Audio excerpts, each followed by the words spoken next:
Hello and welcome to the Week 6 preview episode of the Brit Iron Podcast. I'm James, I'm your host today, and as ever, I'm joined by my good friends Matt and Sam.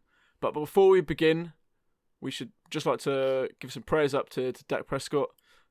Suffered a very nasty injury this week against the Giants. Horrible to watch. I don't know what else to say about it. It was not pleasant watching. It's not a pleasant recovery time for him. So, before we kick things off, just want to say you are in our thoughts, Dak. Prez up. Time. Hopefully he still gets his payday at the end of the year that he was definitely on track to get. Mm-hmm. So let's just hope that everything works out for him. But, I mean, it's looking like it's not going to be serious. So, could always be worse, brother. Look on the bright side and let's get you into next season. He'll be back better than ever, I think. Comeback firing. Comeback player of the year next year, all that. Yeah. Well, claims. That's an early take on that one. Early rumours, but you can see it happening. But right, let's move things on to some other news, more football related, if you like. And that is the first one is about LEv Bell being released by the New York Jets. He made a lot of money in his time in New York, $28 million. But the question is, where would be a good landing spot for the running back at this point? Well, exactly. Right. So before we talk about this, I just want to do my weekly. How does Adam Gase still have a job? There, I've said it. I've got it out the way. To everyone on Twitter that is tweeted at us a couple times that I need to make myself more clear about how I feel about Adam Gase. I thought I was pretty clear about him. I think he's rubbish, and that is being very, very polite about the situation. The Jets are really in burn the house down. I think they've quite clear that they've made it. This is complete tank. You got to feel bad for Darnold in this situation, but we'll see where they end up this time next year. Maybe they got a new quarterback. Maybe they use that inevitable high draft pick on something else. Back to Le'Veon Bell, I have a sneaking suspicion that there is going to be a head coach in the NFL who woke up this morning to the news that Le'Veon Bell has been released with a massive grin on his face. He's thought, hang about, I can get Le'Veon Bell at a veteran minimum. He's probably going to want to come and play here because he knows the system. He knows the line he's going to be running behind. And that's Mike Tomlin and the Pittsburgh Steelers. What a match this is. You've got a Pittsburgh team that is just right back where they've been for a number of years in a real contending spot in the AFC. They've got the best defense in the league. They've got the best edge rusher in the league. They've got a great offensive line. They've got Big Ben, who is still playing at a very high level. They've got a number of young receivers who are just showing out. What do you need? You just need the running back. James Conner is a good running back. He is a running back one, but he can't stay healthy, so you can't rely on him. You throw Le'Veon Bell in the mix. He knows the system. It just seems to me like a match made in heaven. And if you can pick him up for cheap, he's already made his money. He's going to be getting paid from the Jets either way at this point. You could get him on a relatively cheap deal, and you say, look, you come here and we're going to make a real run for a ship. So it's funny you mentioned the Steelers, and this is maybe a side note at this point before I ask for Matt's take on this topic. You mentioned the Steelers, and you mentioned LEv Bell. I had a little look on the UK Touchdown website earlier, and I found a LEv Bell signed Steelers jersey for only £120. Fully certified. That's a bit of history. Oh, bit of history for £120. Mate, you could flip it on in a couple of months when he's back there. They win a Super Bowl, boom. If I were you, I'd go and buy that. I'd go and buy that, but I'd also check out the UK Touchdown. Because if you think that's a good deal, there's some other great ones on there as well. Mate, so for those listening at home, and also for you guys, check it out. Check it out, I mean, what else are you doing with your time? Listening to this podcast? Get on the UK Touchdown. UKTouchdown.com. Go check them out. Some great products on there, great signed merch, and also some great articles being written up. Having said that, don't do that over listening to this podcast. Do that in about an hour and a half. We appreciate, yeah. Wait for the end of this one and then go there. Or if you've got two phones, maybe you're listening to podcast on one, you're looking at the thing on the other. Multitask. Exactly. Who knows? Who knows how people do it? But for now, go check out UK Touchdown. That is our recommendation. Right, Matt, what is your take on where a good landing spot for LEv Bell could be? So, when this all came out at first, they were trying to trade him. I was unsure. I was intrigued having him in Dynasty. I was very happy having him in Dynasty. I was like, brilliant. Get him somewhere useful. Get him in an actual offense. But then when he got released, I was like, this just opens up so many options. Being able to bring him in, veteran minimum, he's getting his money. One name that jumped straight to mind was, this is a Belichick move. Get a team in your division, paying his salary, bring him in cheap. But that's not where I want to see him. My thought for this is, you've got a team, they just showed out on Tuesday Night Football in the Titans. They've got Derrick Henry in that backfield. Bruising back. Destroyed Josh Norman. Outrageous stuff. Really embarrassed him. Pure power. You bring this in and you get a bit of lightning and thunder. And you've got LEv Bell bringing the flash, bringing the jukes. Ooh. Derrick Henry just bringing the boom. And suddenly you look at this Titans team like, what do? You know they're going to run the ball. How do you stop that? And you can bring LEv Bell out wide. This tips this Titans team for me. I was already high on them. I'm even higher after Tuesday. You put LEv Bell in there. Oh. I'm going to stop you right. I'm going to stop you right there. If by some miracle this happens. No, at the moment we don't have a merch store, but you can bet your bottom dollar that if this happens, I am going to invest every single ounce of my time into creating some Brit Iron merch that is just a t-shirt with Derrick Henry and Le'Veon Bell entitled Thunder and Lightning. Yep. And that is going to be a piece of merch. 100%. Love that take. And love that pick as well. Both those picks pretty solid, I think, both on my list for sure. One more I'd like to bring up is the Chicago Bears. Just a little side note really, because Tariq Cohen is out for the season. Did his ACL a few weeks back, so he's no longer be able to play a part this year. They're leaning on David Montgomery a bit more, who's been alright, but hasn't quite done what we'd all want from him, if you like. Only one touchdown, and that was last week, so a bit disappointing there. But Bell can also fill that pass catching role. Yeah, you can line him up in the slot, can't you? I mean, he's done it quite a lot at Pittsburgh and in the Jets. Like when the Jets were really, really struggling for receivers, you saw Le'Veon Bell lining up as a wide receiver. So that is within his skill set, and I think that's something that the Bears do kind of struggle with a lot as well. Yep. And, I mean, Nick Foles doesn't always look the most confident when he's not playing Tom Brady. So, I mean, it might be nice to kind of have that guy who not only is a great runner out the backfield, but can be relied on in the passing game. Exactly, yeah. The pass catching role can be filled, and back to get the season back on track. I know they're 4-1, but they haven't looked great so far. So I think they answer a lot of questions I have about them. Being at 4-1 as well, if you can bring in LEv Bell and make Montgomery more of the complimentary guy, get a proper back in there. Because I think Montgomery, I don't know, I think we've seen what we're going to see. He's good, but not great. I was all in on Montgomery when he came into the league, and even coming into this season, I was still all in on him. And the more I see, and the more I see him play, but the lack of kind of it I see. I mean, he very much seems like a okay NFL running back when he was just in the perfect spot to become a workhorse there for a couple years and to become the centre of the offense. And I just think he's been quite underwhelming.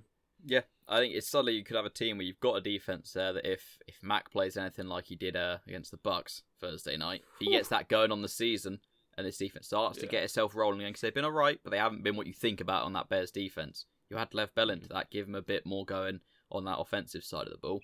Maybe they start to actually deserve to be near that 4-1 and getting themselves. Suddenly you're like, hang on, are they contenders? Are they actually here? Like, maybe not for the Super Bowl, but as in getting in the playoffs and just, making a bit of a name, making some noise, putting themselves out there a bit. It could really, really put them up a gear. Yeah, and who would have predicted that at the start of the season, right? I don't think we are that high, so, that could prove us wrong, this little addition. So I'd love to see that one. But 3 of those, I think, are very, very good landing spots that you're very likely to see happen in the coming weeks, probably. But for now, I think by Friday. Honestly, he's too good a talent to not get picked up off of waivers. Yeah, probably. Friday, a couple of weeks. Who knows? We'll have to wait and see. Haven't said that one in a while. Have to wait and see. God, I thought we'd moved past that, James. We never moved past it. Our podcasting careers, we got past those kind of easy outs. Wow, that's what you call it, mate. Wow. And then, wow, okay, that's some shade Come on, right there. Like we need some better consistency from you, Carson. Well, yeah, that's a good point. We need to raise that one. I do not moonlight as Carson Wentz. I think I need to make that one very clear. Still unsure. Still not convinced, mate. Yeah, I've never seen you two in the same room, so took that out of my mouth. God damn it, I can't defend it anymore. I am Carson Wentz. Yeah. God, shape up there, mate. What is this performance this year? You're about to be getting hella death threats from Philly fans. Like, that's one way to do it, isn't it? Oh dear. Right, let's move things on to the final news piece of the week. And that is, of course, that Dan Quinn has been fired before Adam Gase. Before Adam Gase. How? What? I mean, I do understand how and why, but why Adam Gase? Oh, God. Well, we did allude to this in the last episode. I'd like to bring this up. When we mentioned about Bill O'Brien being set for the Texans, one of us said, I can't remember who it was. I think I mentioned Dan Quinn, and then Matt brought up a very interesting point, which I want to get onto this. Yeah, but essentially what was said is that it's very likely Dan Quinn goes before Adam Gase goes, and we were like, oh yeah, maybe, could happen. Really hope it doesn't happen because Adam Gase is terrible. But it has happened, and the Falcons have a head coach. It's not just that; it's the GM going as well. It's what I spoke about it last time. That if they go, I could see them going full rebuild. Just clear out Matt Ryan. You're gone. Julio, go win a Super Bowl somewhere else. You deserve it. Start fresh, especially and the way they've done a thing of being interim, and it sounds like it's a long-term search. Just get us to the end of the year, see where we're picking, then they'll decide who they're moving. I really think it's happening. I think we were a week ahead of the curve. I think the full Falcons rebuild's coming. You need a good team. They've just built that massive stadium. It's got to pay for itself. It's got to be post-COVID. It's got to be full. It's got to be a competitive team. Yeah. I'm very in two minds on the situation, and originally I was very much against the idea of moving on from Matt Ryan because I do think he's a Hall of Fame quarterback. Yeah. And offensively, they don't have... I mean, they have issues, but I think offensively you've got all the pieces there, and Matt Ryan, to me, doesn't look so bad that it's like, oh my God, we have to move on from him. No, of course.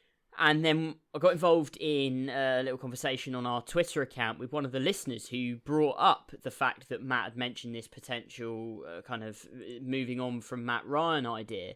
And he's a Falcons fan. He's quite involved in Twitter. He's quite involved with the Atlanta Falcons UK page, who are very active on Twitter. And we kind of got caught up in this discussion over what they thought, and he was saying he might not necessarily dislike it. Maybe it is time to move on. You've got an aging Julio, like your stars. You've got Calvin Ridley just coming through. Looks like he could be kind of the next Julio.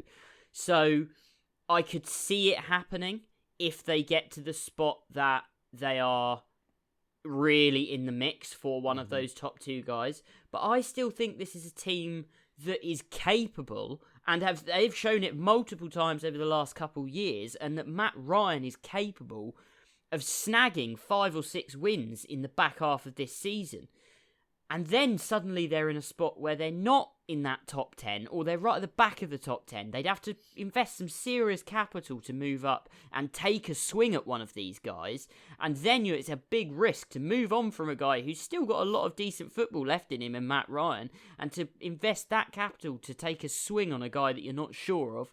I think it'd be interesting. I'd be really interested to get the opinions of the guys over at the Atlanta Falcons UK. Maybe at some point we can get a chat going with them or something regarding that. But I'd really love to have a chat with them about it.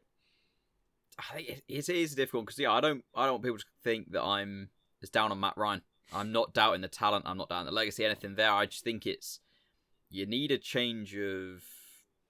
The character maybe around this team is the right word, because I think ever since that Super Bowl and they blew up that lead, it's happened time and time again, and they're known for just choking.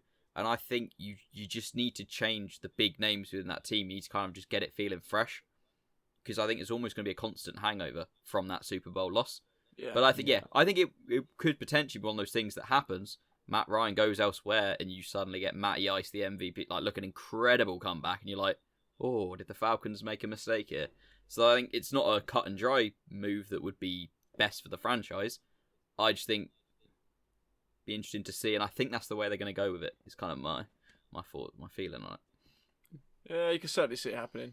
But like you mentioned, the Super Bowl hangover there, because I know you mentioned it a few times already as well, and it certainly feels that 28-3. Yeah, it's just rolling and rolling on, that hangover, and this is all a part of it, and maybe this can put a stop to it, if you like. It's a shame because over the last couple of years, they've had some great offenses. Yeah. They've had some really good offenses. They just haven't been able to get it going defensively. And I still think even now, they've shown it this season even, they're able to put up large numbers of points. Yep. And they can, that's something they can do. If they could just fix the defense, they would be a competitive team. That's what we want to see at the end of the day. Yeah, especially in that division. Maybe they could take a few years off, you know. All I'm saying is my 3-13 prediction that was looked at a little bit harshly when we all called them out. Yeah, I thought that was wild, but you're well on. I might have been yeah, but you also said the Eagles were going 13-3, so... I knew that was going. It happens. I might be right on the Titans though, so we'll call it 2-1. You might well be right on the Titans. It's a long season ahead of us, so a long season. Anything can happen. So watch this space. Wait and see. Damn it! I was trying to move on from that sound. I had to bring it up. I thought I was clever. Right, let's roll on to the Week 6 previews. But before we start, obviously we'd like to mention the teams that are on a bye this week. So we've got the Seahawks, the Chargers, the Saints, and the Raiders. All not in action. They will have a week off. And then we'll kick it off with the first of the 6 p.m. games, if you're in the UK. That is the Broncos going in to play the Patriots. I mean, both off the back of byes, technically.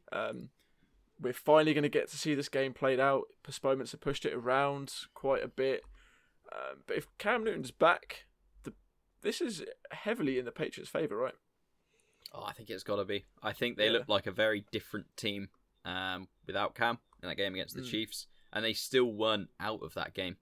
So I said it last week, if you put Cam in that game, I think we're looking at a different result potentially. And I think this Denver team, Drew Lock, I think, is starting to throw again. He's been seen a bit more out of practice. Back at practice yeah. I doubt he's just rolled out there this weekend. I don't think they're going to rush that heavily. I think it's affected them. Obviously, their bye being brought forward like this and moved around has kind of hurt them a bit because it was expected he would sort of be back practicing, have a bye week, then be back in. Yeah. But I think it's just a bit too early. If you put Drew Lock in there, maybe this is a slightly different game. But I think for this week, for me, it's the Patriots. I think they're going to want to get back on track after that loss. Cam Newton's going to want to come back out and be like, right. In his head, maybe he's going to feel a bit like he came in, was trying to be a team player. He took the small deal and then ended up with COVID and sort of going around a few players and all this sort of thing. And I think he's maybe going to be in that mindset of, I want to do good by this team, as they were the ones that sort of seemed to take a chance on me. And he's going to be, I think, pretty fired up to come out there and light this game up. That's a dangerous thought. Yeah, I mean, I think the thing with the Broncos at the moment is they are banged up and they have got their offensive line, which we kind of said when you go back and say you watch our preseason preview for the Broncos. One of the main things that we said was that this team, they drafted incredibly well, in my opinion, but they're a very young and a very promising team. Mm-hmm. Now, the thing with being a young and promising team is it does take time. Now, some of these guys that are starting on the O-line, they've just been thrust into it on the back of a short kind of off-season. They haven't had time to prepare. They're dealing with COVID. So things aren't clicking. And then you add to that the fact that your young starting quarterback goes down right away at the start of the season, and you've dealt with injuries in your receiver core and stuff like that. So there are a lot of issues with the Broncos, but they've still shown, in my opinion, at the key positions, mainly receiver, some real flashes. Mm-hmm. So there have been some real flashes where you've thought, like Jerry Jeudy especially has made a couple of plays that I've just gone, I don't need to see more from him to know that he can play at the next level at this point. And my belief coming into this year that he was the most pro-ready now, I still think that he is the most pro-ready now. I think that Ruggs is the big play guy, and I think that CeeDee Lamb obviously got a great scenario. Yeah. But Jerry Jeudy's made some plays that he just big boy, grown-up plays. Yes, he makes mistakes. I don't think they've got a shot in this game, realistically. No, you going with everything they've had to deal with, going against a Belichick Patriots, assuming that Cam Newton's back and you don't have Brian Hoyer throwing to anyone in the opposite jersey, then I think that this is a pretty sound win for the Patriots. But I just want to see the Broncos continue this trend of just getting a little bit better. Because this is probably at this point not a season they're going to make the playoffs. Not in that division when you've got to play the Raiders twice, who are looking like a really good football team, and the Chiefs, who even on the back of their loss probably are still the best team in football, and a Chargers team that looks good and has been competitive in every game. You're probably not going to make the playoffs. But if you can just keep getting better week by week, you've got a real shot over the next decade with Drew Lock. If he comes out and he keeps getting better with this team, that there's a lot to be positive about. One thing to note for the Broncos, of course, news coming out today about Melvin Gordon. We didn't cover it in the news section. The DUI, that was, I guess the news came out early today, right? Yeah. So this afternoon. With him potentially out for a few games, this gives opportunity for Philip Lindsay to come in and perform. Yep. He's got the talent. We've seen he can do it, I think. Yeah, that's the question, I think, is how much does that change this team? But in my opinion, not an awful lot. Yeah, I mean, but worth mentioning at least. I think it will, because the way in which, like, when you take it back to... So, Melvin Gordon kind of gets the majority of the carries at the moment. Yeah. I think that doesn't mean that Philip Lindsay's just going to get the majority of the carries. I think you'll actually see Royce Freeman come in and take a bit of a load. Yeah, definitely. Similar to how it has been the last couple of seasons before Gordon got there, just because Royce Freeman is a bit of a bruisier, bigger, stronger runner than Lindsay, and I don't think they're going to necessarily want to put a massive load on Lindsay because he's the better player and they don't want him to go injured. I mean, if Lindsay goes down because you've given him 20 carries and he's got absolutely clotheslined on an inside zone run or something, then you're stuck with Royce Freeman, who at this point is just looking like a draft bust. Yeah, I think as well, Lindsay's coming off the back of a few weeks out, isn't he, as well? This is... Yeah, he's just coming back in, so I think they want to be a little bit careful with that as well. I think especially this week, it'll be a bit of a mixed bag at backfield for the Broncos. But yeah I think Patriots, with this, I'm tempted to say, I think it's -9 on the spread. I don't know, I just have a feeling this is going to be a big game from Cam, not necessarily throwing for a ton of yards or touchdowns, but just getting it going on the ground. Just maybe running in for a couple, maybe throwing a couple on top of that, and just kind of one of those typical Cam Newton games. That's what I'm looking at here, and I think I'd take it with the spread. I think I would as well. Broncos haven't looked great defensively. I think they're really missing Von Miller. Yeah, definitely agree with that. So all agreed. Patriots on the money and on the spread. Ooh, hammer that what a down. Start. All agreed. We love to see it. And shifting things on to the Chicago Bears going to Carolina to play the Panthers. Now, on my notes here, I've just got how the Bears 4-1. We sort of covered this a little bit earlier. I'm prepping my lockup of the week right now. Oh, wow. Okay. Hello. Let me. I am saying you're betting the over on this game, everybody at home, because it is a low over/under, and you are it's at 44.5. So I would definitely be taking the over. That's at the moment that's like an implied points total of like 20 points for the Bears and 24 points I think for the Panthers or something like that. I'm not great at maths on the spot at the moment. I've had a long day. Or ever, but you know. But I am going to lock up the Carolina Panthers in this one. I think the Panthers are a team that are vastly underrated at this point. I think the Chicago Bears are a bit of a fraud sitting at 4-1, and that Panthers offense is legit. The fact that you've got Robbie Anderson, who is clear out and out the number one on that team, and then you've got your number two, DJ Moore, a guy who is more than talented enough to be a number one on an NFL squad. So, and I believe McCaffrey may be coming back into the lineup this week, but even if he doesn't, it's looking like Mike Davis can get the job done. He's been quite productive. He's looked good. Exactly. Really I think this is a team that is on the upward trend, and Teddy Bridgewater, in my opinion, is just a guy who is going to win games because he's not going to do anything stupid. And he's not going to do anything amazing. He's not going to do anything stupid. And I think this is a game the Carolina Panthers win. So I'd be locking them up. I'd be taking them against the spread. I'd be doing everything. This is 100% certified going to happen this week. Carolina Panthers take the dub. So I'm taking the Bears just because I knew that was coming. certified it or whatever. There's no way I'm going to go with you on that one. But realistically, I am also taking the Panthers in that one. That Teddy Bridgewater Robbie Anderson combo you mentioned there is looking very tasty. Mm-hmm. Absolute steal they're paying him. I think he's only getting paid 20 million over 2 years or something? Around that. It was not a massive deal for someone who's stepped in and been a real impact on that offense. Mm-hmm. Yeah. So good job, front office of the Carolina Panthers. You get my seal of approval. That's all they wanted. I'm sure they're partying there tonight. But Yep. I'm very torn on this one. I think the Bears got away with that win Thursday with, what was it, I think about 100 yards or something ridiculous penalties from the Bucks. In the end, it was stupid. A lot of penalties. I'm not gonna. I'm moving on. I'll rant about it later. I'm sure. Yeah, it's coming. The Bears got out of there with that one. The Panthers look a hell of a lot better than I think we all thought, than anyone was expecting. I think this is what I thought they'd be playing like come the end of the year. Once the defense had matured a bit, once Bridgewater had settled back in, they've got there early. And with the Bucks and Saints stuttering, there's some competition now. They're in the mix in this division.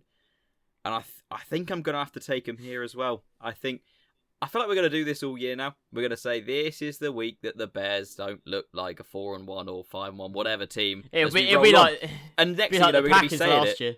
Yeah, we're going to be saying it like the Bears will not be 12-1 after this week. Yeah, legit. But I think the Legit. Panthers are looking very good. If McCaffrey can come in and just feature, necessarily they don't. All they've seen from Mike Davis, they don't have to put him in and put the load on him. Just get him going a little bit. I think the Panthers are looking nice, so I think I'm taking them as well. I'm not locking them in like Sam is. I'm not using my luck of the week here. I'm not that confident, but I do like it. And as well with the spread, I think roll with that. Yeah, I mean, bold take from Sam. I think we can all agree. But mate, that's what that's what I'm. I mean, here the for, lock bro. of the week is there for the bold ones. I'm Sometimes. making my lock of the week on a bold call. Otherwise, you just put it on whoever's playing against a New York team. Otherwise, let's be honest. Yeah, who's against the Jets? true. Who's against the Giants? Lock of the the week. Jets and the Giants playing. You're like, oh god. oh god. At that point, I Big want to old bet bet. on them both to lose somehow. I don't know how it happens. I think just football fans Technicality. lose when that game happens. Yeah, I think I agree with you on that one. It's As, not- a, it's not as, game. a Giant, into that. as a Giants fan, I would not watch that game. Oh man, I haven't checked the schedules recently, but I don't think they play this season. I would literally So, find thank a God. Div 2 college game to watch instead. It's probably more entertaining, let's be honest. Okay, shifting things on once more. Let's talk about the Detroit Lions going into Jacksonville and playing the Jaguars. Bit of a So trash bowl, eh? the Jaguars are off the back of a little nasty loss.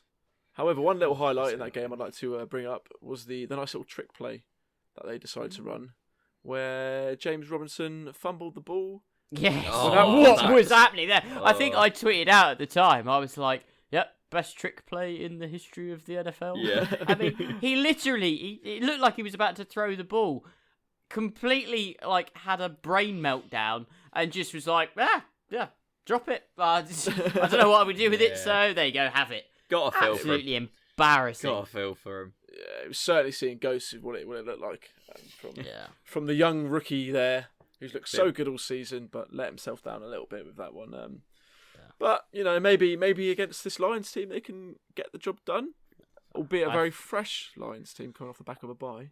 I get a horrible feeling this is going to be one of those games where you sit and you watch it, and the entire time you're asking yourself which team you think wants to lose the game more. I reckon game script wise, one of these teams is going to get out to a considerable lead. Yeah. And then the other will claw it back because the other one will just completely throw it away. It's been the story of the Lions for, I mean, maybe the last 3 or 4 years. They get out to these leads and then they just decide that they don't want to play football anymore and that they'd rather just kind of stand about and get trampled. The old Falcons blueprint. Yeah, exactly. But this is just two teams that, to me at the moment, they do have talent, but they just don't seem to be able to put it together, and they don't seem to be able to play complete games of football, which I think is a real issue. Yeah. And I think that might be a discipline issue.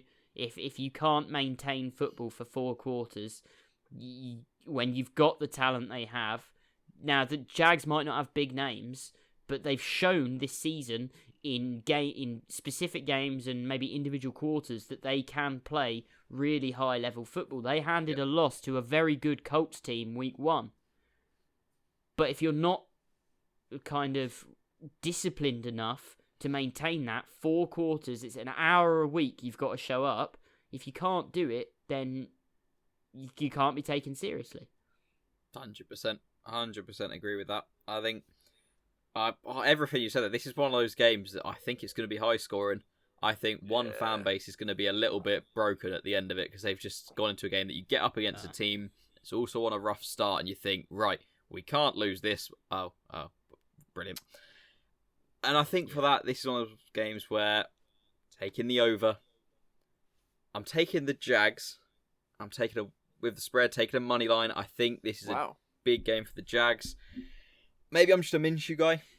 Maybe that's part of it. Guy. But I think they're going to really, especially him, the character, he's going to want to come off that loss and be like, no. We don't do that twice in a row. Just the character. Yeah. His character's something else, but when you actually watch him play football, he's a legitimate NFL quarterback, in my opinion. He is a legitimate 100%. Quarterback. There, some of the plays he makes and he senses pressure quite well around him. Now, a lot of young quarterbacks in the league at the moment, they fumble the ball a lot, and Gardner Minshew is not necessarily an exception to that. He does fumble, but one of the things that I think he does very well is when he stood up in the pocket, he does have a feel for where people are around him, and he's quite good at getting out and moving around and not making just a stupid play. Now, one of the knocks I have on Daniel Jones at the moment is it feels like when he steps up in the pocket, he can't feel the pressure around him. So his blind side, he doesn't feel like he has that instinct that, like, Russell Wilson is the best in the league at it. Russell Wilson knows when he's about to get hit, and you can see him, even if it's in his blind side, he will get down, he'll cover the ball, and he'll do the smart play. Now, Minshew, what he does really well is it feels like he senses that pressure around him, and you can see him, even when he's not looking, he can feel it, and he will move. And he made one play at the weekend where he kind of stepped up in the pocket, he was in the red zone, and he threw just a really nice little touchdown pass where it looked like he was going to get sacked, and he just kind of stepped up in the pocket really well. And from a second-year quarterback, to be seeing that, I really like. I think it's a real shame that they are potentially going to be in that conversation for taking one of these quarterbacks next year, and that he could very easily get swept over purely because he was a 6th round pick. But there's a real chance that if he does, someone is going to pick him up and he will turn into a star. Oh, he'll end up somewhere. And I think you've got a few teams now, maybe 2, NFC South with old quarterbacks. You got Breeze. Who knows what Jameis is going to be like? You've got Brady. Who knows how long he's going to be around for? And as well, who knows how long he's going to stay for with all these penalties. But suddenly, they draft a new quarterback and Minshew isn't the guy there. But he's shown enough that maybe teams like that are going to look at him. Maybe the Falcons move on from Matt Ryan, don't have the draft pick, but could get Minshew. Like, I think he will be starting somewhere next year. I think if you've got Haskins starting this season, I'll take week 1. I mean, for week 1 was the starter. If he could walk out week 1, Minshew will walk out somewhere week 1. I would take Minshew over Daniel Jones at this point. And that's a big every day of the week. And I'm a Daniel Jones guy. I still think he has the talent, but at this point, I think Gardner Minshew is the better quarterback. Yeah. 100%. And I think we both agree with that. And we've been trying to tell you that for so long now, mate. And it's good that you're finally with us on Gardner Minshew. But bringing it back to the game, just to get what I think about it as well. I'm with you guys. I think this is not the comeback game, if you like, because they're only 1-4, but the comeback game, if you like, for the Jaguars and Minshew. The prove them wrong. Prove that James Robinson is a good running back, and that fumble's just just not a quarterback. Pan. Yeah, exactly. Yeah, exactly.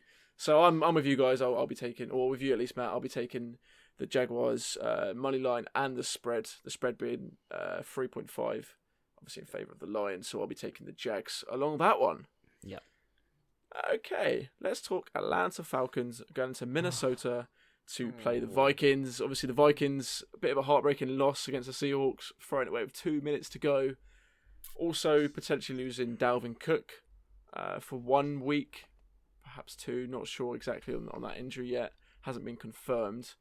But Matt, we talked about this last week with the Texans when they fired their head coach, and we referenced in football in our country in the UK when you see a head coach get sacked, you never bet against them the game after. And the same happened with the Texans this week, actually. Yeah. Where the Texans came out and got the win. Are we going to see the same with the Falcons this week with a new interim head coach there? This is a difficult one for me to pick. Because I do like that idea, and I think there will be a little bit of that going on with this Falcons team. But I have a feeling with the Vikings as well, you're going to have a couple of running backs. They're going to want to prove themselves if they've got a week here without Dalvin Cook. Because it was all the talk when he was potentially holding out. And albeit that he's now got paid, you're kind of thinking if you're Madison, maybe it's not your time. You're not going to come through. You're not going to be able to become the guy there. But maybe you could somewhere else. Maybe you could angle yourself. You've got to put some tape out at some point in the NFL. And sometimes that sort of motivation, I think, for me, could maybe take over it. I think with the Texans, it's a different feel. I've alluded to it with the Falcons. There's just this hangover, and I think just an issue that goes beyond the coaching in that team. Yeah, I was literally just about to say there's only so much you can put on the coaching with this Falcons team. Like, when you're 2 scores up or 3 scores up with 6 minutes left to go, and then you fumble away a game through just stupid plays, silly onside kicks, stuff like that against a bad Cowboys team at this point, which the Cowboys just haven't been a good team. That there's only so much you can put on the coaches. The coaches aren't on the field messing those plays up. The coaches aren't on the offense not converting those downs. Yes, they make the calls, but I mean, if you've got this culture, there is something in the heads of these guys. And I think this is a team on 2 completely different trajectories. The Vikings are getting better. And Jefferson, who is slowly working into that spot. Now, I've said this a couple of times, Stephon Diggs, the impact that he has on a team, I think has been massively shown since he's gone to Buffalo. The downturn of the Vikings as opposed to the uptick of the Bills has shown just the impact that Stephon Diggs, and it is Stephon Diggs, has. But as Jefferson works into that role and becomes more of a force himself, this Vikings team is going to get better. Alexander Mattison is a very capable running back. They will have no issues feeding him the ball. They are confident, and I think they would. I think that if Cook had held out this season, Mattison still would have been a workhorse, and they would have given him the ball. I think they really do trust him. So I think the Vikings take this. I think it could be a close game, but at the end of the day, I don't see how the Falcons don't falcon it. Yeah, I think it's just a thing in that locker room of like, doesn't maybe matter who's giving them a little pep talk before they go out there. When you're on the sideline, when you're in the huddle, whatever side of the ball it's on, and you're looking some of like your teammates in the eye, there's going to be a thing in the back of your head of, we fumbled this game, we fumbled this game, we fumbled this game, we fumbled. Like, it's going to be there. And it's going to be like, is it happening? Like, they get 1 score back, and everyone's looking at each other like, not again. Yeah. Like, I don't want to not be able to open Twitter for a whole nother week. That kind of like, it's there in their heads, and I think. Yeah, I think I'm taking the Vikings all the way on this moneyline spread, whatever. I think they take this game. I think the Falcons could make it interesting. I think that offense, we've said, it's a good offense. There's some talent in there, enough to make it competitive. But I just don't think they don't have what it takes to close the game out, to see it out, to be that competitive. I don't just think there's a killer instinct there. I think they're kind of beaten down. They need Matt Ryan to get to really hit his stride, because he is that good. Yeah. If he can hit that just kind of Matty Ice, if Matty Ice can hit that just cold-blooded 40 points a game, then they can win shootouts. But they cannot. He needs to be like this. All rests on him and his big playmakers just consistently being ridiculous, because of their defense just being bad. They have to put up 35 plus points a game really to stand a chance of winning. And that is going to be tricky for them. But it's a tricky thing to score points in the NFL, let alone to be expected to score 35 a week. So I can't expect them to win. 100%. Yeah, I'm glad you brought it up there because I'm with you guys as well, taking the Vikings all day on this one, just because I can't trust the defense. Trust the defense to get it done, no matter how many points Matty Ryan and Todd Gurley and Calvin Ridley put up. The defense is going to let you down. So until that changes, I'll be taking the opposition, to be honest with you, on this one. But in this game, definitely the Vikings are, I think. Okay, we mentioned them briefly there, the Houston Texans, so we'll speak about them next. They're going to play the Tennessee Titans, fresh off the back of a Tuesday night football win, which we don't see very often, played on Tuesday night. True. It was quite nice. A bit earlier in the UK as well, it started, so it's a bit more manageable for us over here. Not too many tired heads in the morning. But the Texans got that win last week against the Jags. First win of the season, 1 of 4. But this week, they're up against another difficult team in the Tennessee Titans. Can you see the Texans rolling this on here? No. I hate to say it, I really do, because I thought the Texans were going to be much better than they are, and I thought the Titans were going to be much worse, and I still think that it's early in the season, and there's every possibility that the Titans could fall apart. I'm still unsure over how sustainable this is over the course of a whole season. But the Titans are just a better team at the moment. The only argument that I could make for the Texans winning this game is that the Texans come out, all of their top playmakers just have a day. Brandon Cooks has a day. Will Fuller has a day. Deshaun Watson just has one of those games that he is more than capable of having, where he is one of the best players in the NFL.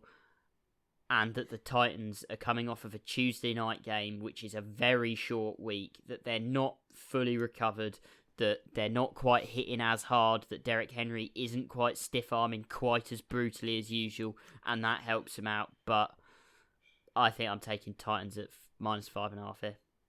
I was betting with the Titans most weeks coming into this season. I was hot on them. I was ready to see what they could do and see them keeping the Cinderella story that it was last year going. And as much as I like the Texans, all the reasons Sam said, they're an exciting team. They're just a likeable team, what they've got going on there. Yeah. And I think they're going to be on the up. It's just not this week. The Titans, the Bills was a big test for them. It was one of those games, we said it in the preview, that if they're going to be considered legit, they've got to get out of that with a win. And albeit a few injuries on the defensive side of the ball for the Bills, they didn't just come out of it with a win. They ran that game. That was a comfortable win. It was kind of what I would say I wanted to see. Albeit it wasn't Tannehill to throw for 400 yards and 5 touchdowns. He got it done, and it's another thing. He just looks in that system. He looks as good as he needs to be. And especially when you got Derrick Henry throwing defensive backs for a first down, let alone running for it himself. He is just he's on another level, isn't he? I watched a compilation video of him from high school. I mean, even in high school, he was just a grown man playing against children. I mean, literally playing against children. At the age of 18, can you imagine lining up at the age of you're a 16-year-old DB, you're in your junior year of high school, you line up and there's a 6'3", 250-pound Derrick Henry just charging at you. If that was me, I'd be like, nah, you have it, mate. I'm done. You want it more, off you go. I'm getting home, I'm getting in the showers, and I am getting out. But you talk about his high school, his stats were incredible. Oh, they were outrageous. He didn't average less than 200 yards per game. In high school, it was unbelievable. Just looking at his yards per game in his freshman in college in high school was 224 on average per game. And it gets better and better. Can you imagine how embarrassing it would have been as he's a freshman and you're just a senior in high school? There's a kid 4 years younger than you. Guarantee he was probably already 6 foot and absolutely ripped by that point, and he's just storming over you, and there's nothing you can even do about it. I think that's one of the things, you see him turn up on that first day, and it's right, I'm studying this year, I guess. Then. I'm going for that. I'm feeling about my academic scholarship. But the Titans for me it's the lock. I'm locking them in. And maybe for more than just this 1 week, but I'm loving the Titans for this game. I sound an interesting lock there. What were you suggesting more than just this 1 week? I'm not quite there to say it yet. I want one more big win. 16-0, anybody? No. One more big win, and I might get a few outrageous claims going. But lock in the Titans in for this week with the spread, with everything. You can't argue against it. You can't argue against that. Minus 5.5 in favour of the Titans. Who's betting against that? I can't see a sane human doing that. Probably Sam. He'll talk himself into it at about 5 to 6. No, Sam and his accumulators. I do it every week. I'm like, I can see the Redskins beating the Patriots. Sorry, Washington football team. Thank you. Caught myself there. It happens. It happens. We've all so done it. much. Still early day, but you mentioned the Washington football team there. Yeah. We'll speak about them next because they're going into New York. We can probably make this a quick one. To play your Giants. But before we talk about actual football, let's just talk about Alex Smith. I was going to put one between there, but I'm trying to be safe. So Alex Smith, brilliant comeback player of the year. It's got to be, unless there's a miraculous recovery from, I don't know, a random player who's got injured, is out for the season. Saquon Barkley or something like that.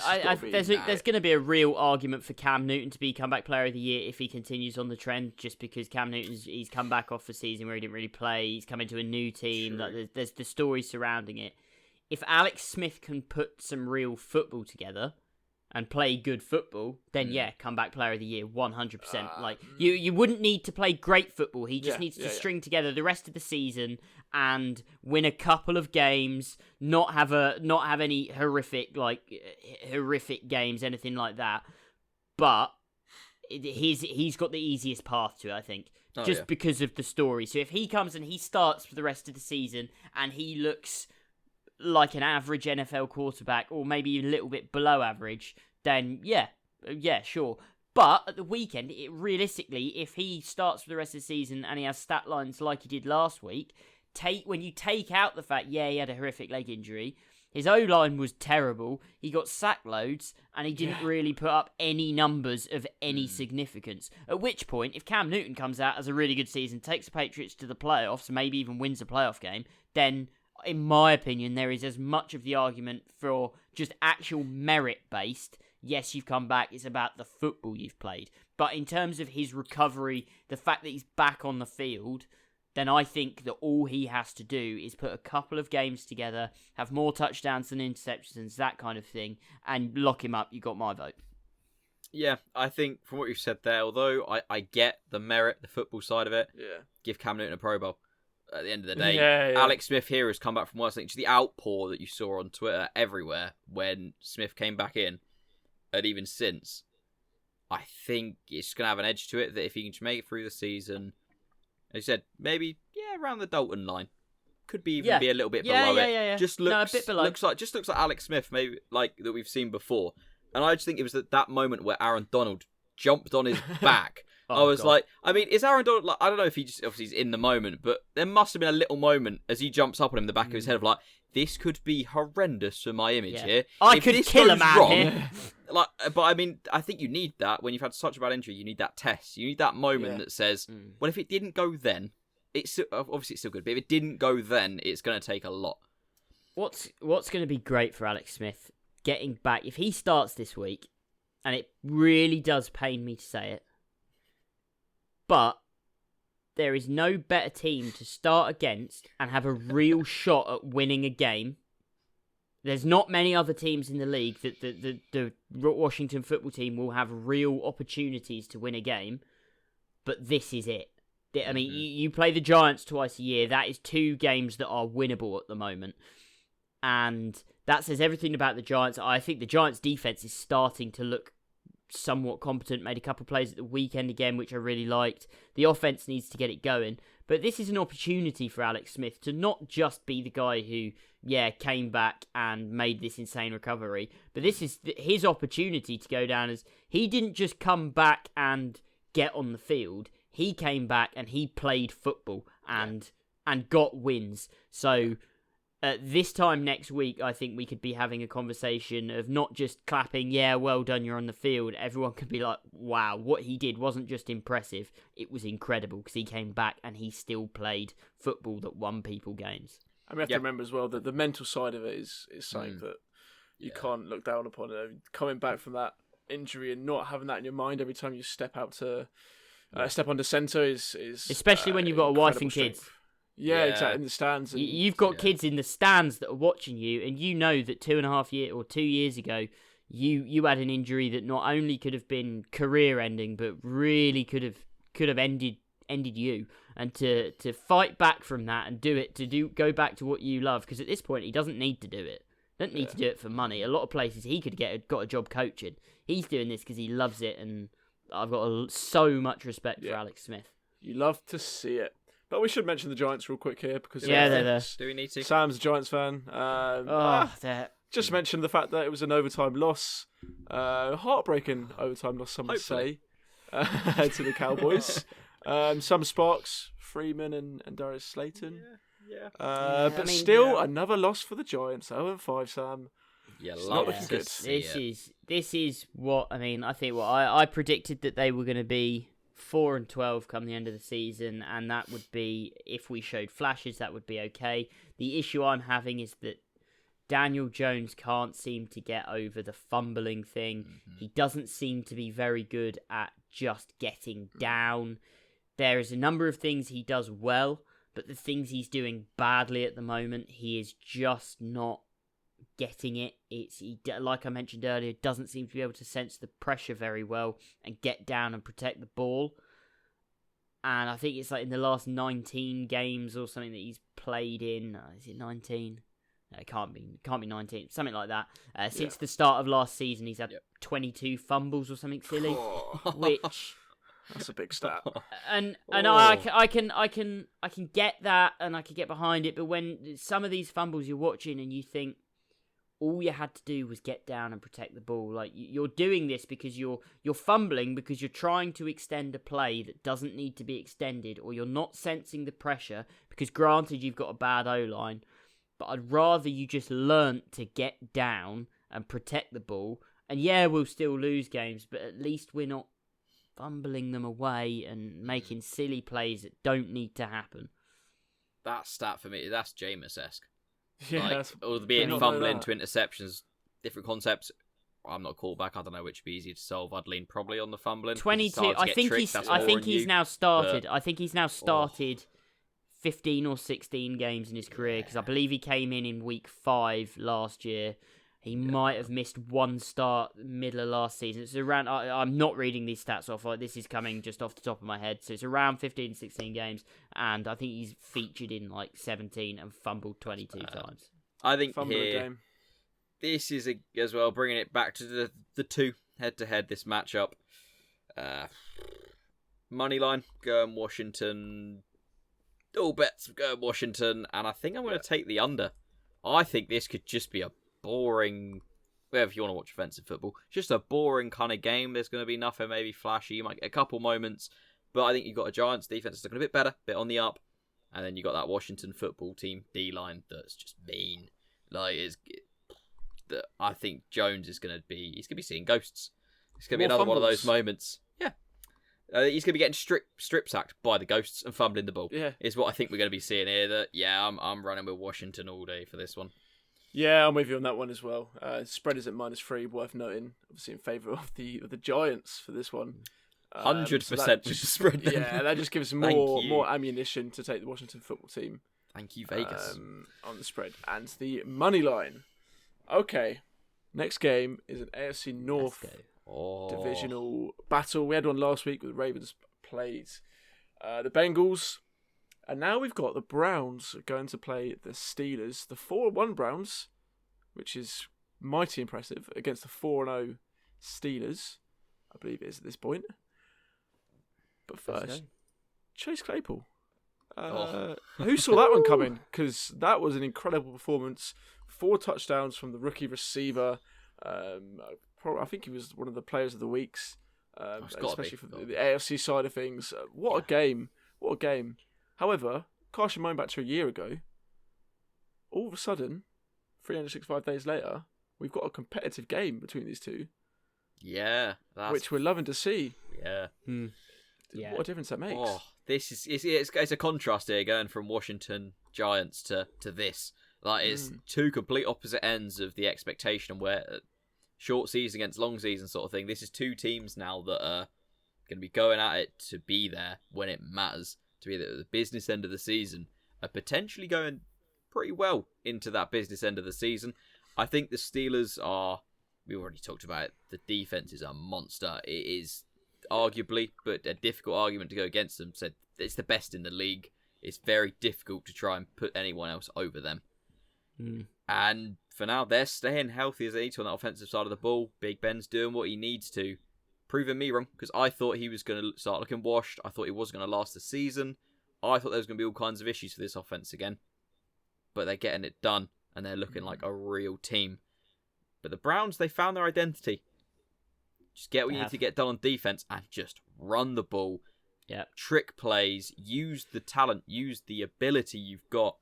You've just got some Get Baker in the play there. action. Exactly. Play to the strengths. And don't make Baker feel like he has to put it on his back, win games, force himself into stupid throws and target Odell 30 times and miss him by 10 yards for 20 of them. Yeah, and they're getting Odell, using Odell in the right ways. Yep.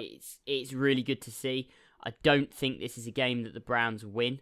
And I don't think that it's a game that they necessarily look that competitive. I think the Steelers are maybe just kind of built to beat the Browns at this point.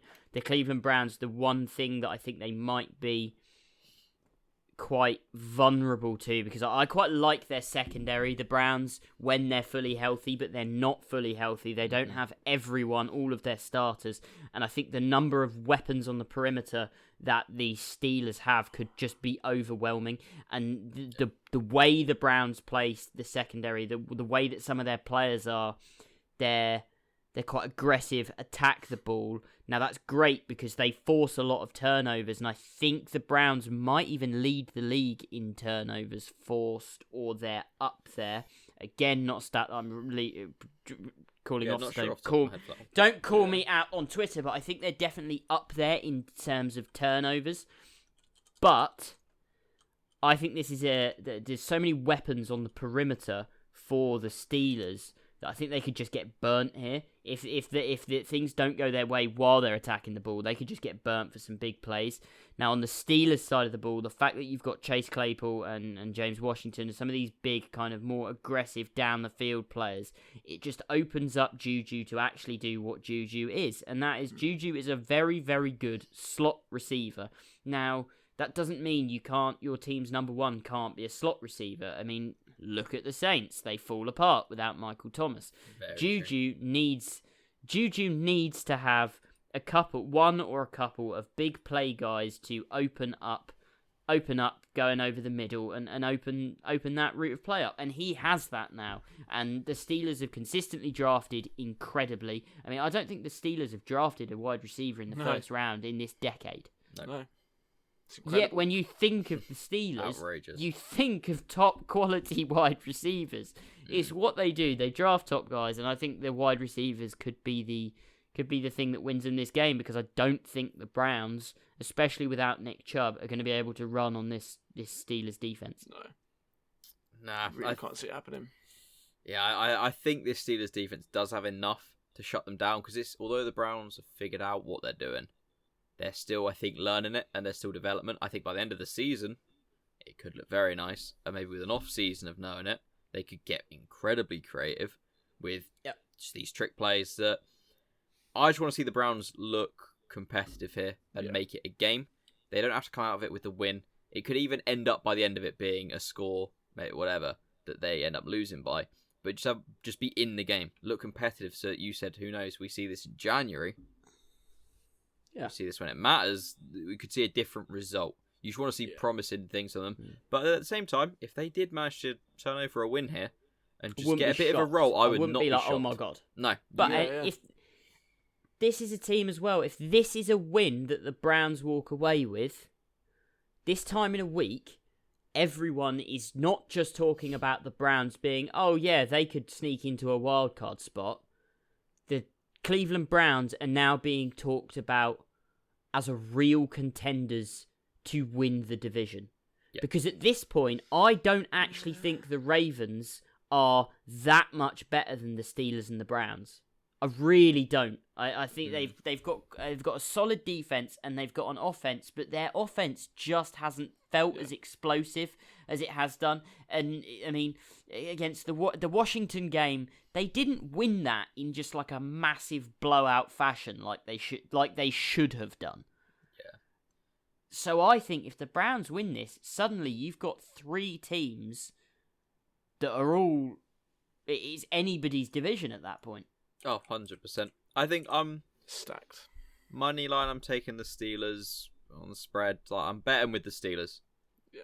I'm maybe taking the under. I could see this being a very kind of in-division, grindy kind of game of just an incredible defense going up against a running offense, and just one of those sort of games that it's not a barn burner, it's nothing incredible, but it's just a very good, pure like football game. It's not like a casuals game, if you get what I mean. Yeah. But yeah, I'm running with the Steelers. But if the Browns win, as Sam just said, there's going to be some conversation. I'd also like to throw out a quick question, a bit away from the game. Oh God, here we go. But do we think? Is it about Myles Garrett and his helmet? It's not about Myles. Oh, hello. Oh, and we thought we were past it. I don't think Big Ben would react the same if he does that to Big Ben. Do we think at this point this is the best division in football? Yes. Because I think this is the best division in football. You've got 4 teams that are all competitive teams. The Bengals, I don't think, are the same kind of walkover team they were last year. There is something about Joe Burrow. He keeps his team competitive even in losses. I mean, this weekend was a bit of a shutout. Yeah. But I mean, is this the best division in football? Can you think of a division that's got 3 teams that are just all as competitive as the Browns, the Steelers, the Ravens? Because the NFC South, which everyone thought was just this powerhouse division, you got 2 teams in the Bucks, the Saints, that were going to be potentially both in the championship game. I don't think either of them have looked as dominant as any of these 3 teams at this point. Well, this is the thing I've said for a while now. It's one of these teams is going to be very disappointed come end of season, because they'll be a very good record and they'll be the 3rd team in that division. I think there's 2 teams. 2 of these 3 teams are going to be very disappointed, because ultimately, I think one of these 3 teams makes it to the Super Bowl. But what I mean is, when talking about playoffs, is 2 of them will 100% make it. Yeah. And I'd like to say at this point, the Steelers, Ravens, with the Browns as that 3rd disappointed team, but that's hard to call. But the Browns will be disappointed, I think. I think one of these 3 teams will make it to the Super Bowl. I think likely the Steelers, because I think they're best set up to beat the Chiefs. But I do think there is a good chance that one of these 3 teams is there playing in the big game. Yeah, I think it would be, if coming into the season and just in general, the NFC South was the division that people were thinking about. You thought the Falcons, they've got the pieces there. You won't be shocked if Matty Ice comes out and they look good. Breeze and Brady leading 2 teams, and there was all the talk. We went through our team previews. Everyone was talking about it, and the Panthers as a team that would grow. I think the Falcons, we'll discuss them. They don't look like anything. The Panthers, competitive. The Bucks, shoot ourselves in the foot, and Breeze has to have Michael Thomas out there to look the same. I think that's one of those divisions that it's still incredibly competitive, but it's not one of those ones that is the best in football. I think currently on this season and what we've seen in this 3rd of the season, just under this 5-game stretch, best division in football. See how it looks as we move through as well, though. Who knows if the Browns let's go the AFC North. Who knows? Oh. Certainly can't argue against it. And I'm with you guys as well, just to point in. Back in the Steelers this game. Can't look past them. They are the better team in my opinion. Better defense, better all round. But we'll stick on the AFC North theme and we'll go to the Baltimore Ravens. Going into Philly to play the Eagles, who of course just lost to the Steelers.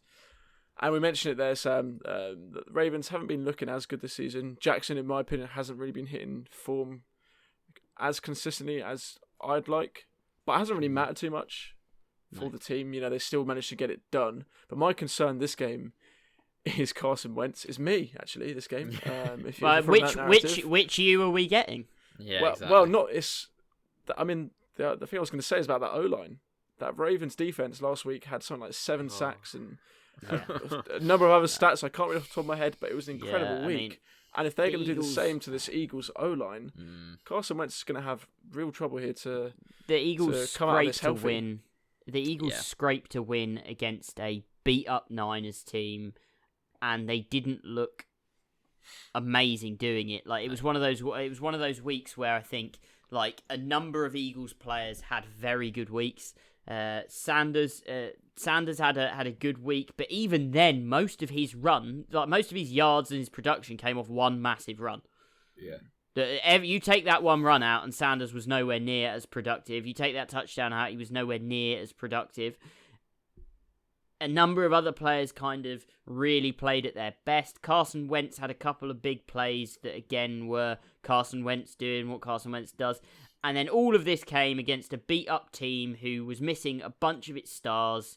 And, okay, well done. You went and beat a team that, at this point, are probably done for the season. I can't see the Niners coming back from this and being a real competitor. You're now going up against a team who we've just said are a real competitor. Even if they're not playing at the best and what we maybe expect, they're still dominating teams, and they've still only lost one game, and that was to Patrick Mahomes and the Chiefs. So I don't really think anyone thinks that the Eagles can win this game. Obviously, it is possible, but I don't see it happening. I think the Ravens should win this comfortably. But back on the Ravens, I would like to see the Ravens win this by a lot.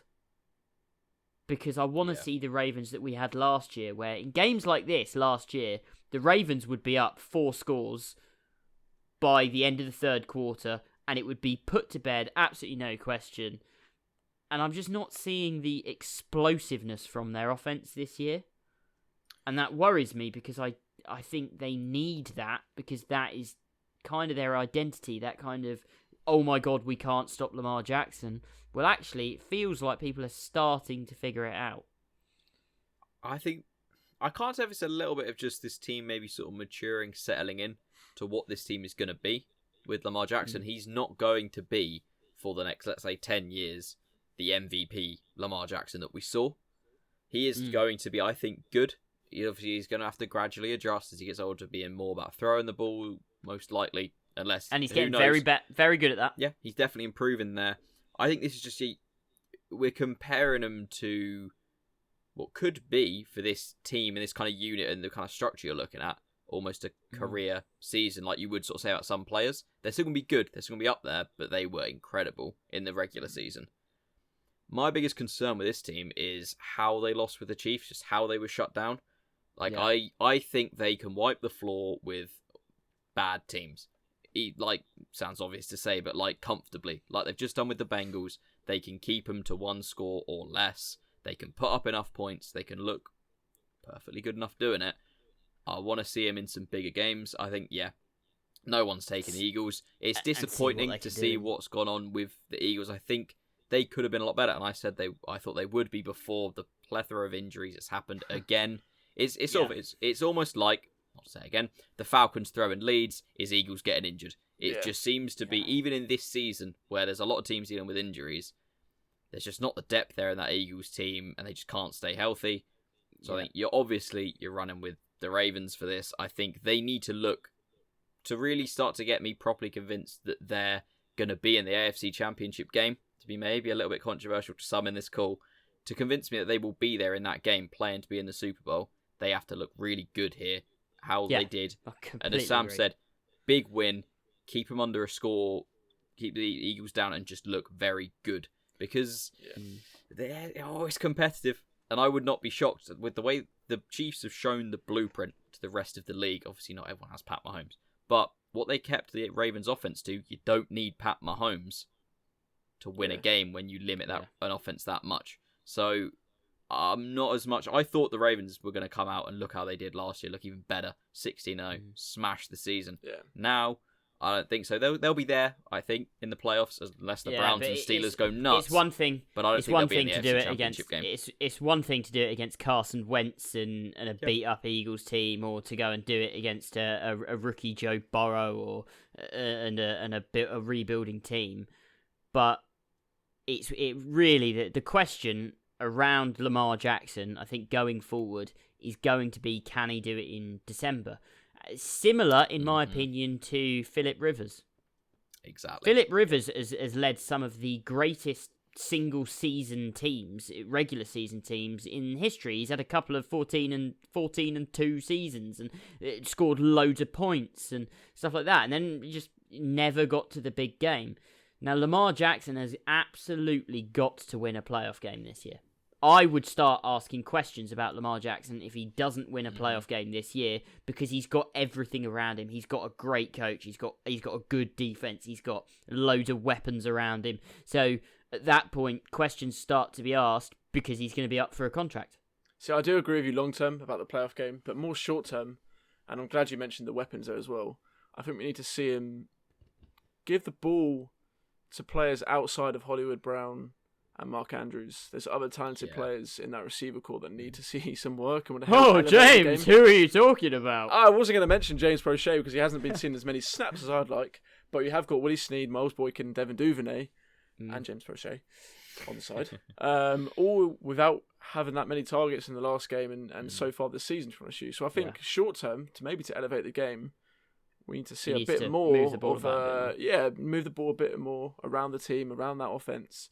Give the boys some love, Spread the love. Makes you wonder, just seeing it with Thomas going down and what's happened with Breeze, obviously complete opposite ends of their careers. But would we see it, let's say Mark Andrews goes down, Hollywood Brown then starts to get just completely covered up. Suddenly you're thinking, he hasn't got chemistry with these guys, especially in a season like this one. You need to be able to throw it to whoever's out there. So 100% agree with that. Yeah, especially as Mark Andrews bailed him out a few times this season. With a few that throws, first touchdown pass of the season, I remember when we were watching it, and everyone was like, "Yeah, Lamar Jackson, the Ravens are going to be great." You see, it goes back in slow mo, and you see how far outside of like the easy zone of catch. You think, no, that was just an insane play by Mark Andrews. That was not a good throw. Yeah, exactly. Making him look good. But one name to mention on the Eagles side, which I don't think any of us have ever mentioned before. I know, And I don't know if we ever even would have thought about it, was Travis Fulgham. Oh, Fullerton or whatever. Fulham with a G. Fulham with a G. That one. Philly that G. guy. Either way, Philly G. Travis F. Career game. Yeah. But just worth referencing. One of those. What a game. One of those. Well done to him, but he's probably not going to be a huge star, let's face it. I think Probably, this is going to but we be have to bring it another up. one of those as well. We saw it last week with the Eagles. A few names like Boston Scott popping up. You saw it with Greg Ward Jr., those kind of guys, where they aren't big names. They're not going to be household NFL players. They ain't going to be looking for a job. They ain't going to be getting into Canada. There's none of this. But within the context of a season, they were a big part of that team. And I think that might be what we're seeing here is just that it's depth that they've got in a way, but depth that you don't really want to have to be getting to. Yeah. But if you throw the ball at them enough, they can do a job. Yeah. Great to see him have a good week. Yeah, If you throw good for him enough, to see it, though. if you throw enough at the wall, some of it will stick. And it certainly was the case this week with that individual, Travis Exactly. F. Fulham with a G, as I've now. Philly G. Right, the last 6 p.m. game this week is the Cincinnati Bengals, another AFC North team. We're on a little run here. Did lock up the Bengals last week, just say it. Going into Indianapolis to play the Colts off the back of that loss to the Browns. The defense did not live up to the hype last week. Do you think they can get back to it this week against the Bengals? Probably. No. Oh, Hello. I'll let you start. You shoot, Sam. You shoot. Okay, I think the Colts defense is good, and I don't think the Bengals offense is as good as the Browns. So I think they will come out and they will look competent, and they'll look okay. I think they'll probably let up a couple big plays, but at the end of the day, Joe Burrow is still a rookie. He will make some mistakes, and I think the Colts defense is good enough that they will be able to capitalize on those mistakes. Whereas some of the other defenses in the league just aren't good enough to capitalize on mistakes. And the Colts probably are. They're well coached, got some good players. Still, they're struggling with injury on offense a little bit, so the Bengals might, and I think they probably will make this a closer game than maybe Vegas is suggesting, with the Colts being favoured by 8. But I think probably the Colts do win this game, but I think the Bengals still put up some points. Oh yeah, I think this is a game where for the Colts to win, defense got to look good. They've got to put through Jonathan Taylor. They've just got to grind it out, keep the ball away from this Bengals offense. But I think this is a game where Burrow is going to want to bounce back. Like we said every time we talk about it, I think I kind of allude to it as well. He's a guy who wants to win. The way you've heard him talk, he's just a winner. And if he's not winning, he's not happy. To not even get a touchdown, he's going to be...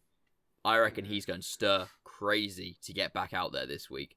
I think this is the kind of thing that if you told him, sorry, there's been a positive COVID test, you ain't going out there Sunday, he'd kick off. He'd be like, I feel like he's going to be in such a headspace of just like, I'm going to go out there and I'm going to show the league why I was the number one pick. I'm not going to go out there and not be able to put up a touchdown, do any of this. And I've never been as much of a fan of the Colts. I think coming into the season as you were. You were definitely higher on them than me. Not I've been very high on them. But yeah, you preferred them a lot to me. And I'd see this money line. I'd take Colts. I think they have enough to edge it out and just grind this out. Exactly. But I'm taking the let's Bengals face it, on the spread. We're taking the Bengals with the spread. Taking the under. But I would not be shocked if Joe Burrow leads a little 2-minute drive and gets a win here for the Bengals. Does a kind of a real, almost like a kind of bounce back statement thing of forget the pictures last week of me walking off not able to throw a touchdown. Get the pictures of me throwing the game winning touchdown. A great prop bet I reckon this week would be if you can find a way of doing it is Phillip Rivers throwing just one of these terrible interceptions on like the 40-yard line, on his own 40-yard line, where when you watch it back, he looks like he's throwing like a medicine ball or something because he just can't throw the ball anymore. So just a normal throw for him, yeah. Yeah, exactly. Like that. This has to be said. Phillip Rivers should retire at the end of this season. Wow. I hate to say it, but I called it. He's just done it a year later. Yeah, he's done. He is done. He doesn't have the arm strength for it. I think he's still got the football IQ, and he's still good in the huddle, and he can still play. Give him a clip in every other thing. He just can't throw the ball anymore. Yeah. A lot of other quarterbacks will have issues where their head goes a bit, and they start throwing silly picks, and it kind of everything falls apart. He just can't throw the ball. And it's throwing silly picks. You just can't get it done. He's but not doing I it think mentally, it's physically. I think it's because he does not have the velocity behind the ball. Yeah, you watch some of them, and it's just appalling. So I think, it wouldn't surprise me if we don't see Jacoby Brissett in at some point this year.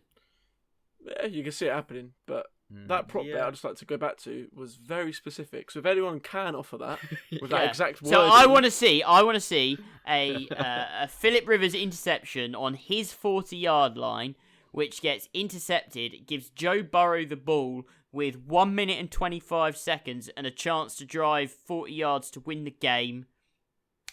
But it has to be you mentioned medicine ball as well. It's got to be one of those medicine ball throws that you no, he's not going to throw a medicine ball.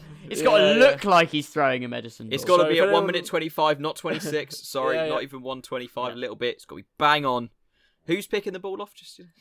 Let's get it specific. If we're going for it, I want to be able to buy a house off of this bet.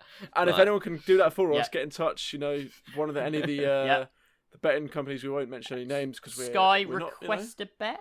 We're going to name a name. I literally said we're not going to name one, and we're just going to start naming them. It's okay. Hashtag not a sponsor. Other betting companies are available. Bet365, Ladbrokes, Betfair. I need to bet more. I don't know anymore. But... However, only bet if you're over 18. Terms and conditions apply.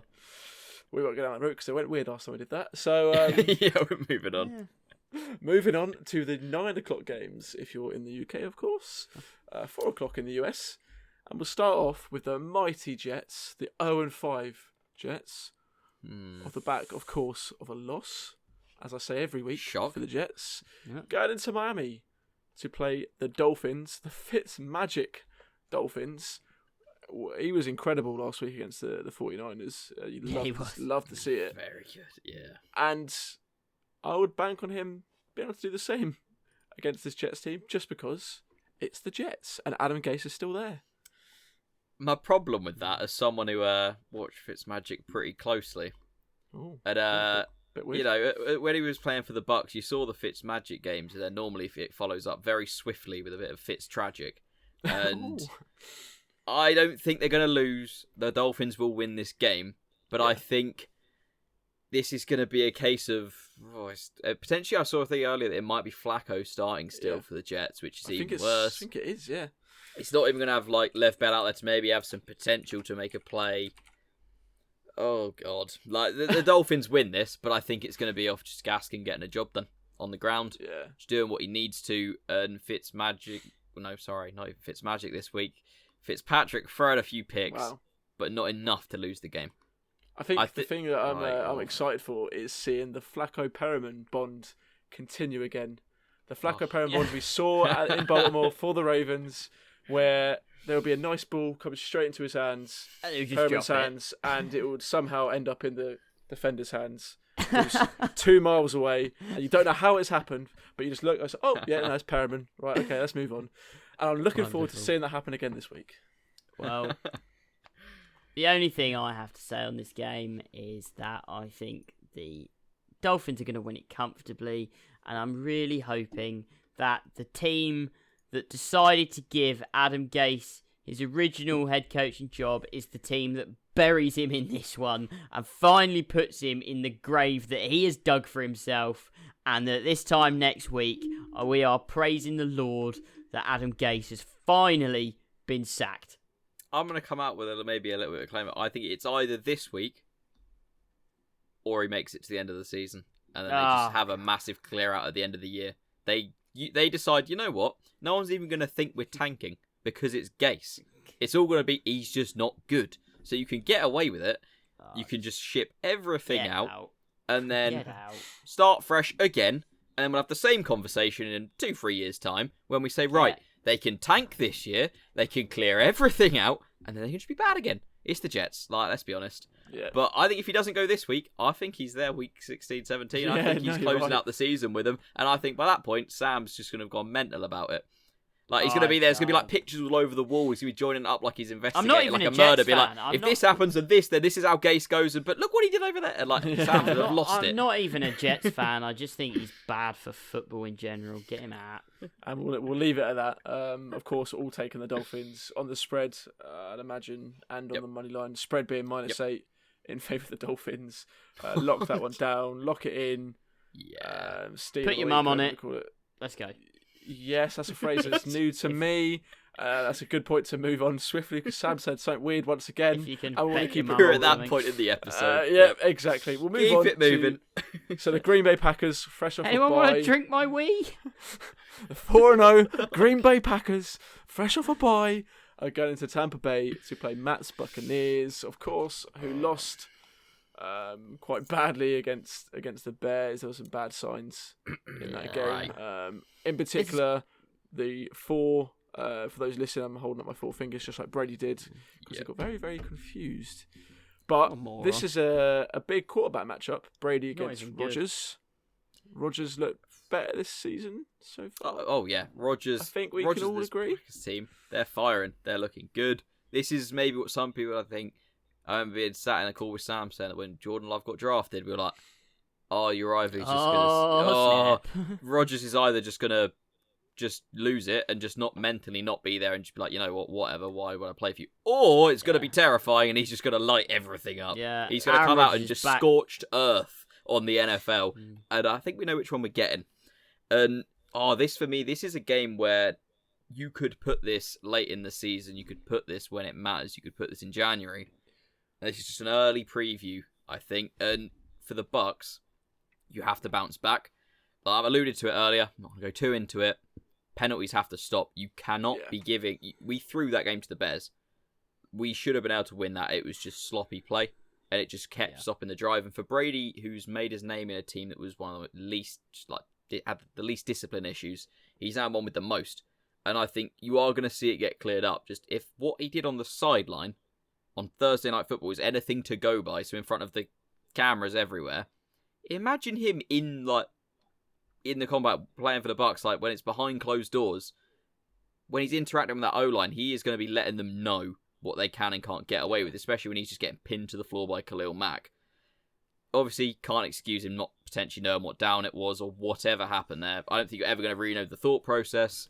Everything that comes out is, oh, no, we knew what it was, but everyone's going to say that. It's concerning, for sure, because normally that's where you put your money on Brady in those moments, he knows what he's doing. He knows where he's I at. think it's just he's a trash quarterback who's never done anything. Moving really on from good Sam. in his life. Never done anything ever. Never done anything. I'm not even going to rise to it, but I think this is a game where... What's he ever achieved? Nothing. You're done. Cool. So I think this Nothing. is one of those games where the Bucks, to get the season back on track and looking more that we're going to be there end of the season when it matters, pushing for championship kind of games, we have to get a win here to get it rolling. I think you've got to stay comfortably above 500. You don't want to be dropping back to level. You want to get it going again, get some belief of, right, this 4-0 Packers team where Aaron Rodgers is going nuts on the league. Our defense came out and shut them down, and the offense did what we needed to do, was efficient and got the job done, which is a much easier task to say than to do, but it's something you have to do if you're going to win anything in the NFL. You have to be able to stop this kind of team. And it's going to be, this young defense has got to mature early. But here's the thing, I'm always going to bet with the Bucks, so it's always going to be biased. Yeah. Packers are going to win the game. Aaron Rodgers is on a tear, and he's doing it with he's doing it like he always has done with I mean, what's he got around him?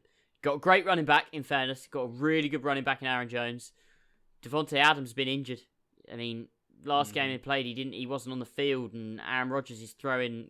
You got guys that you've never heard of having 3 touchdown games. And this is something Aaron Rodgers has done his entire career. He's produced with nothing around him offensively, and I just think this continues. I think that this for me has a real Aaron Rodgers MVP kind of caliber season around it. I think this will be one of those seasons that people look back on when he's getting put into Canton as, wow, like he really was that good. Even at the age of 37 or however old he is, he still is that good. So I think the Packers take this. I'd be very comfortable taking them at -2, which I believe is what you would get them at with the spread. And I would also probably take the over here, just because I think if Tampa Bay does come out and make those kind of silly errors, it's one thing to lose a game because of errors against Chicago. You make those kind of errors against Aaron Rodgers and an offense that's firing on all cylinders, they're just going to go for the throat and they'll take you out. Oh yeah, 100%. Yeah. Also worth noting, of course, off the back of a bye, so it'll be a little bit fresher as well this week if you take that into consideration. So yeah, I'm with you there, Sam. Taking the Packers -2 seems quite favourable, so I'm happy to put that one into my bets this week. Yep. Right, moving on to the later game on Sunday, 1:20 in the morning if you're in the UK, of course. That is the Rams going in to play the 49ers. Now, Jimmy G came back from injury last week, but didn't look too good and was benched as a precaution. Bethard. Yeah. Benched for Bethard, allegedly as a precaution for the injury, the ankle injury that he sustained. However, this week he's going up against Aaron Donald and the Rams. Is the same thing going to happen this week? I don't think they've got a shot. I mean, if they do, it's because that McVay because my mind's just gone blank. You can tell I've had a long day. Kyle Shanahan just schemes an amazing game, and that is something that he can do. But I mean, the Rams are looking like a good team. The Niners are just plagued by injury, and they've come off a couple of losses that they just haven't looked good in. Even if, like, say the reason that they're holding Garoppolo out is for precaution's sake, then their backups at quarterback have not. Like, CJ Beathard, in my opinion, is not an NFL level quarterback. Nick Mullins is wildly inconsistent. Yep. So I don't see it for the Niners. I think it's so unfortunate because they've got all the talent and they are a kind of a team that's built to win now. They have just been plagued by injuries on their defense, and unfortunately, this is a team that was built to play great defense and run the ball. And if you can't play great defense, then running the ball doesn't help much if you're conceding touchdowns on every drive. Yeah, 100%. I think I like the Rams this year, and they're showing up. I said as well, McVay locked away. Like an off season, maybe not being able to be out there and have it normal, just have some time to be at home, think, be scheming up plays, all this sort of thing. They've come out and looked good. They've looked well coached. That continues here, and I think, this Niners team, it is a shame because I think they've potentially had another shot at a Super Bowl, just taken away from him with these injuries. And I think it's going to be that similar thing from a psychological point of view. There's almost going to be that bit of the coaches looking at the guys they've got filling in, and those guys kind of turn their head, seeing who's next to them, and it's just not the same as having like Bosa out there with you, for an example, and they should beat up. And I think, the Rams just comfortably take this. I'm putting in all my money, no matter how you talk about it. I'm putting it with the Rams. Yeah, you both hit the nail on the head there. It's hard to look past this Rams team against a beat-up 49ers team, so I'm with you boys as well. Taking the Rams on the money and on the spread at 3.5, it seems like a no-brainer to me. Right, we have a Monday Night Football game that starts at 10 o'clock in the UK, according to my schedule here, with the Chiefs going to play the Bills, both 4-1. Both lost for the first time last week. But of course, this is the Chiefs' first loss since November the 10th, 2019. So quite a long time ago. So you'd hope they'd come for a bounce-back game here, right? You'd hope they'd come for a bounce-back game. But I think in the same breath, the Bills just lost to the Titans. And the Bills are hotly touted this season as well. They're probably looking to do the same thing. So are we favouring the Chiefs just on the fact that it's probably slightly more talented? I'm favouring the Chiefs because I think they're just a more varied team. I think they've got there's so many things that they can do. The game against the Raiders. Now, I've got this view of the Raiders that I don't think the Raiders are a great team, and I don't think they're a contender. I don't think that they've got a realistic shot of being there in the AFC Championship game or anything like that. But I think they're one of these teams that will, for every game that they show up and have just a terrible game and lose to a bad team, they will then come back in a couple of weeks and have an insane game, and they're just a really inconsistent up and down team. So I think the Chiefs kind of had a slightly off day. They had a couple of penalties and things called back, which may have changed things. But at the end of the day, they lost, and the Raiders played a great game. I think the Chiefs are the better team here. I think the Bills, the way in which the Bills lost as opposed to the way in which the Chiefs lost. Like, the Chiefs lost, I mean, they were in that game right up until the end. I think Matt hit the nail on the head earlier. Like, the Titans just controlled the Bills the other day. Yep. They just controlled them. And when...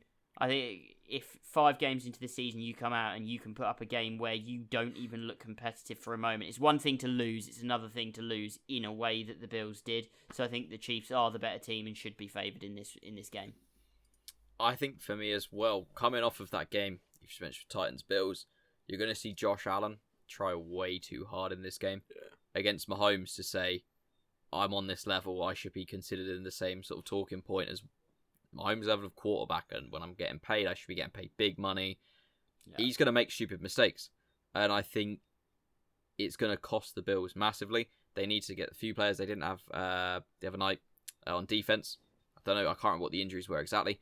Yeah. They're going to need them back against this Chiefs team, so I think I'm comfortably taking the Chiefs, and I think this is a game where you put another question mark next to this Bills team that I didn't think I'd be saying this a week or two ago. No. But I think this is where you start to put even more question marks next to them of can you trust him to get it done, and can you trust Josh Allen to, as good as he is in the moments, he will be incredible and he will win them games, he might also lose a few. And I think this is going to be one of them, and it's Monday Night Football as well. It's against Mahomes, lights are bright. It's when it's Mahomes a recipe plays for disaster. Exactly. Mahomes will play up to his best. So Josh Allen's going to be sat there all day Monday thinking, I've got to play up to my best. I've got to play to my best. I've just tried to run it way too far and accidentally just thrown the ball behind me again. Or something. Like, he's done a few of those stupid things when he tries to scramble that, locking the Chiefs in. Chiefs all day for me. I'm agreeing with you guys. I think the bounce back ability is better for the Chiefs and a more established team in general, I think. So favour them in this one on the money and on the spread. I would take them as well. Spread being -3, of course. Right, last game of the week, another Monday Night Football game. Of course, 1:15 in the morning in the UK. It's an early one. That is the Arizona Cardinals going into Dallas to play the Cowboys. Of course, mentioned it at the top of the episode. Horrific injury to Dak Prescott. But they have got one of the best backups in the league in Andy Dalton. Probably second best to RG3, I'd say. You are unbelievable, mate. Well, you know, I'm not biased. I'm just honest. Go on. But of course, the Cardinals.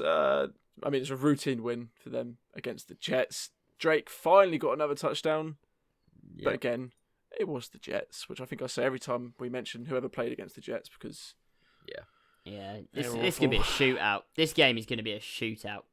Yeah, I think Andy Dalton, I think, is just about good enough with all the weapons that he's got around him that... No, he's not going to throw for as many yards as Dak, but he could still put up the same numbers of points just by... They've got so many players on that offense, so many players that could do things. I think you've got players that even this season, like Gallup's not had a massive breakout game or anything yet. Like you've got players that can. CeeDee Lamb's shown that he can just take things to the house, and I actually think that the Cowboys have got a good chance of winning this game off of a shootout, off of just a shootout. I think the Cardinals have not been as good as people thought they were going to be. Defensively, they've been a bit suspect at times. So I'm going to go and say the Cowboys win this game. Yeah. I was going to say, and I'm going to take them with the spread. Yep. I'm taking the Cowboys too. I think they're a little bit of a bubble has been burst around Kyler Murray, and after week 1, especially this Cardinals offense, it can be stopped, and you can pick flaws in it, and you can cause mistakes in it. And as much as the Cowboys don't really seem to have a defense, that it changes it around from if you had this Cardinals offense coming in looking just electric against this Cowboys defense, you say there's no chance. But the fact that there's that little bit in you that knows the Cardinals can be thrown off their game, combined with the fact that I think now what you're going to see is this Cowboys team, as much as Zeke says he feed him, he's going to have a feast. I think you could see this team go back to, not to say it's like right, but go back to just running it through Zeke, and when they need to, who do you even cover when you realise they're throwing the ball because there's so many weapons, but just leaning on Zeke again and just letting him eat. And I think that's enough that he can put it on his back and take him to the win here. Yeah, we mentioned Andy Dalton as well. It's not a bad backup to have. I think he can perfectly do the job well if they don't have to lean on Zeke, like you said, and they do have to throw it on the occasion to their talented receivers. Yeah, it could do the job probably better than some starters. I'd like to probably say a few in the league, of course, quite a lot. So I'm with you boys as well. Taking the Cowboys spread and money line. Taking that one any day. Taking the over as well.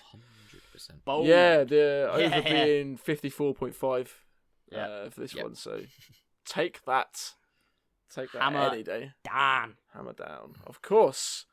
And of course that brings to a close our week 6 preview. It's been special. It has been special, of course, as ever. But yeah, no more games to preview, so that spells the end of the episode. So as ever, be sure to head over to YouTube, go like, comment, and subscribe. Definitely subscribe. Yeah. Please subscribe. We're nearly at 50. We're getting nearly at 50. Milestones. Get to 50, and then, let's push on to that 100. Maybe there'll be a giveaway or something when we get to 100. Oh, okay. Well, okay. I'm making executive decisions. So I'm in making 3 seasons' time, the 2022 NFL season or whatever, we will be getting a giveaway. Don't you worry, guys. Exactly.